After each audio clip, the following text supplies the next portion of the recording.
storyteller, and I would like to tell you a few personal stories about what I like to call the danger of the single story. I grew up on a university campus in eastern Nigeria. My mother says that I started reading at the age of 2, although I think 4 is probably close to the truth. So I was an early reader, and what I read were British and American children's books. I was also an early writer. And when I began to write at about the age of 7, stories in pencil with crayon illustrations that my poor mother was obligated to read, I wrote exactly the kinds of stories I was reading. All my characters were white and blue-eyed. They played in the snow. They ate apples. And they talked a lot about the weather, how lovely it was that the sun had come out. Now, this despite the fact that I lived in Nigeria. I had never been outside Nigeria. We didn't have snow. We ate mangoes. And we never talked about the weather because there was no need to. My characters also drank a lot of ginger beer because the characters in the British books I read drank ginger beer. Never mind that I had no idea what ginger beer was. And for many years afterwards, I would have a desperate desire to taste ginger beer. But that is another story. What this demonstrates, I think, is how impressionable and vulnerable we are in the face of a story, particularly as children. Because all I had read were books in which characters were foreign, I had become convinced that books, by their very nature, had to have foreigners in them and had to be about things with which I could not personally identify. Now, things changed when I discovered African books. There weren't many of them available, and they weren't quite as easy to find as the foreign books, but because of writers like Chinua Achebe and Kamara Laye, I went through a mental shift in my perception of literature. I realized that people like me, girls with skin the color of chocolate, whose kinky hair could not form ponytails, could also exist in literature. I started to write about things I recognized. Now, I loved those American and British books I read. They stirred my imagination. They opened up new worlds for me. But the unintended consequence was that I did not know that people like me could exist in literature. So what the discovery of African writers did for me was this. It saved me from having a single story of what books are. I come from a conventional middle-class Nigerian family. My father was a professor. My mother was an administrator. And so we had, as was the norm, living domestic help who would often come from nearby rural villages. So the year I turned 8, we got a new houseboy. His name was Fide. The only thing my mother told us about him was that his family was very poor. My mother sent yams and rice and our old clothes to his family. And when I didn't finish my dinner, my mother would say, "Finish your food. Don't you know people like Fide's family have nothing?" So I felt enormous pity for Fide's family. Then one Saturday, we went to his village to visit. And his mother showed us a beautifully patterned basket made of dyed raffia that his brother had made. I was startled. It had not occurred to me that anybody in his family could actually make something. All I had heard about them was how poor they were, so that it had become impossible for me to see them as anything else but poor. Their poverty was my single story of them. Years later, I thought about this when I left Nigeria to go to university in the United States. I was 19. My American roommate was shocked by me. She asked where I had learned to speak English so well and was confused when I said that Nigeria happened to have English as its official language. She asked if she could listen to what she called my tribal music and was consequently very disappointed when I produced my tape of Mariah Carey. She assumed that I did not know how to use a stove. What struck me was this. She had felt sorry for me even before she saw me. Her default position toward me as an African was a kind of patronizing, well-meaning pity. My roommate had a single story of Africa, a single story of catastrophe. In this single story, there was no possibility of Africans being similar to her in any way, no possibility of feelings more complex than pity, no possibility of a connection as human equals. I must say that before I went to the US, I didn't consciously identify as African. But in the US, whenever Africa came up, people turned to me, never mind that I knew nothing about places like Namibia. But I did come to embrace this new identity, and in many ways, I think of myself now as African, although I still get quite irritable when Africa is referred to as a country, the most recent example being my otherwise wonderful flight from Lagos 2 days ago, in which there was an announcement on the Virgin flight about their charity walk in India, Africa, and other countries. So after I had spent some years in the US as an African, I began to understand my roommate's response to me. If I had not grown up in Nigeria, and if all I knew about Africa were from popular images, I too would think that Africa was a place of beautiful landscapes, beautiful animals, and incomprehensible people fighting senseless wars, dying of poverty and AIDS, unable to speak for themselves, and waiting to be saved by a kind white foreigner. I would see Africans in the same way that I, as a child, had seen Fide's family. This single story of Africa ultimately comes, I think, from Western literature. Now, here's a quote from the writing of a London merchant called John Locke, who sailed to West Africa in 1561 and kept a fascinating account of his voyage. After referring to the Black Africans as beasts who have no houses, he writes, "They are also people without heads, having their mouths and eyes in their breasts." Now, I've laughed every time I've read this, and one must admire the imagination of John Locke. But what is important about his writing is that it represents the beginning of a tradition of telling African stories in the West, a tradition of sub-Saharan Africa as a place of negatives, of difference, of darkness, of people who, in the words of the wonderful poet Rudyard Kipling, are half devil, half child.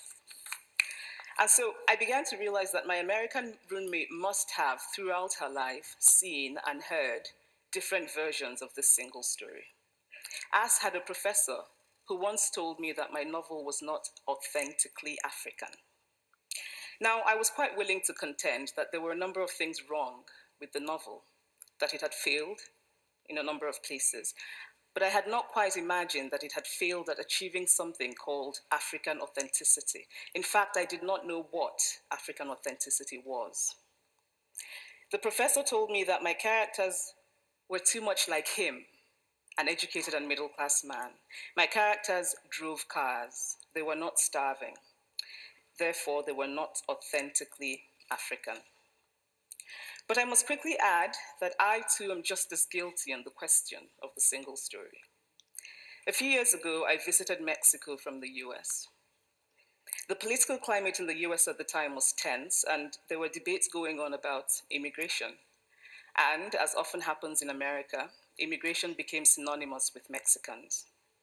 There were endless stories of Mexicans as people who were fleecing the healthcare system, sneaking across the border, being arrested at the border, that sort of thing. I remember walking around on my first day in Guadalajara, watching the people going to work, rolling up tortillas in the marketplace, smoking, laughing. I remember first feeling slight surprise, and then I was overwhelmed with shame. I realized that I had been so immersed in the media coverage of Mexicans that they had become one thing in my mind, the abject immigrant. I had bought into the single story of Mexicans, and I could not have been more ashamed of myself. So that is how to create a single story.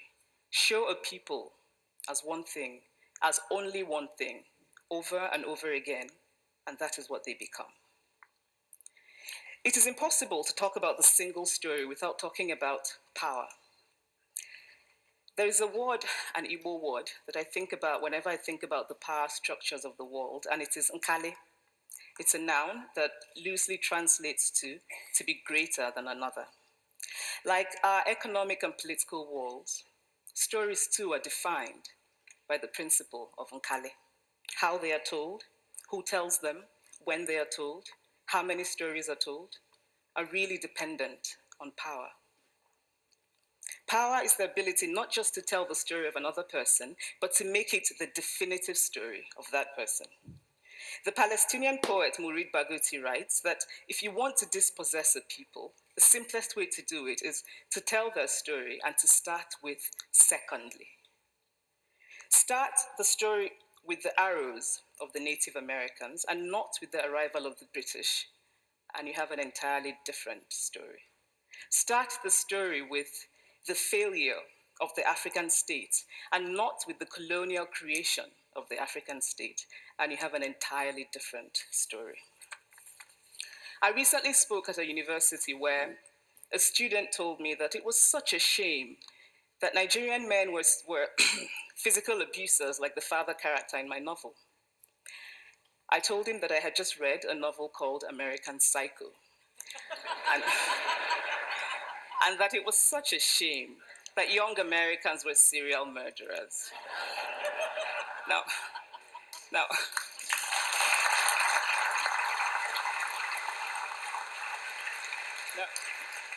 obviously, I said this in a fit of mild irritation, but it would never have occurred to me to think that just because I had read a novel in which a character was a serial killer, that he was somehow representative of all Americans. And now, this is not because I'm a better person than that student, but because of America's cultural and economic power, I had many stories of America. I had read Tylan, Updike, and Steinbeck, and Gateskill. I did not have a single story of America. When I learned some years ago that writers were expected to have had really unhappy childhoods to be successful, I began to think about how I could invent horrible things my parents had done to me. But the truth is that I had a very happy childhood, full of laughter and love, in a very close-knit family. But I also had grandfathers who died in refugee camps. My cousin, Polly, died because he could not get adequate health care. One of my closest friends, Ukuloma, died in a plane crash because our fire trucks did not have water. I grew up under repressive military governments that devalued education so that sometimes my parents were not paid their salaries. And so as a child, I saw jam disappear from the breakfast table. Then margarine disappeared. Then bread became too expensive. Then milk became rationed. And most of all, a kind of normalized political fear invaded our lives. All of these stories make me who I am. But to insist on only these negative stories is to flatten my experience and to overlook the many other stories that formed me. The single story creates stereotypes, and the problem with stereotypes is not that they are untrue, but that they are incomplete. They make one story become the only story. Of course, Africa is a continent full of catastrophes, the immense ones, such as the horrific rapes in Congo, and depressing ones, such as the fact that 5,000 people apply for one job vacancy in Nigeria. But there are other stories that are not about catastrophe, and it is very important, it is just as important to talk about them. I've always felt that it is impossible to engage properly with a place or a person without engaging with all of the stories of that place and that person. The consequence of the single story is this: it robs people of dignity. It makes our recognition of our equal humanity difficult. It emphasizes how we are different rather than how we are similar. So what if before my Mexican trip, I had followed the immigration debate from both sides, the US and the Mexican? What if my mother had told us that Fide's family was poor and hardworking? What if we had an African television network that broadcast diverse African stories all over the world, what the Nigerian writer Chinua Achebe calls a balance of stories? What if my roommate knew about my Nigerian publisher, Mukhtar Bakare, a remarkable man who left his job in a bank to follow his dream and start a publishing house? Now, the conventional wisdom was that Nigerians don't read literature. He disagreed. He felt that people who could read would read if you made literature affordable and available to them. Shortly after he published my first novel, I went to a TV station in Lagos to do an interview. And a woman who worked there as a messenger came up to me and said, "I really liked your novel. I didn't like the ending. Now you must write a sequel, and this is what will happen." And she went on to tell me what to write in the sequel. Now, I was not only charmed, I was very moved. Here was a woman, part of the ordinary masses of Nigerians who were not supposed to be readers. She had not only read the book, but she had taken ownership of it and felt justified in telling me what to write in the sequel.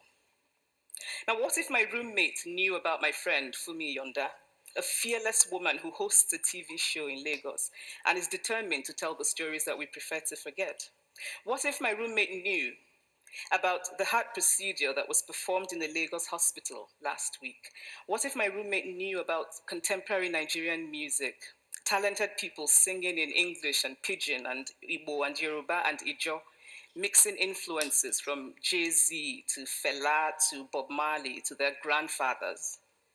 What if my roommate knew about the female lawyer who recently went to court in Nigeria to challenge a ridiculous law that required women to get their husband's consent before renewing their passports?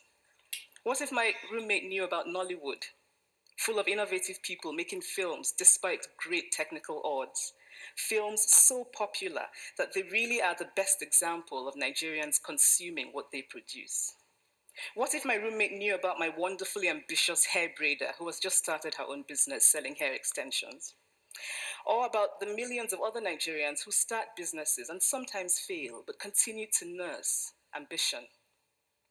Every time I am home, I am confronted with the usual sources of irritation for most Nigerians: our failed infrastructure, our failed government, but also by the incredible resilience of people who thrive despite the government rather than because of it. I teach writing workshops in Lagos every summer, and it is amazing to me how many people apply, how many people are eager to write, to tell stories. My Nigerian publisher and I have just started a nonprofit called Farafina Trust, and we have big dreams of building libraries and refurbishing libraries that already exist and providing books for state schools that don't have anything in their libraries, and also of organizing lots and lots of workshops on reading and writing for all the people who are eager to tell our many stories. Stories matter. Many stories matter. Stories have been used to dispossess and to malign, but stories can also be used to empower and to humanize. Stories can break the dignity of a people, but stories can also repair that broken dignity. The American writer Alice Walker wrote this about her southern relatives who had moved to the north, and she introduced them to a book about the southern life that they had left behind. They sat around reading the book themselves, listening to me read the book, and the kind of paradise was regained. I would like to end with this thought, that when we reject the single story, when we realize that there is never a single story about any place, we regain a kind of paradise. Thank you.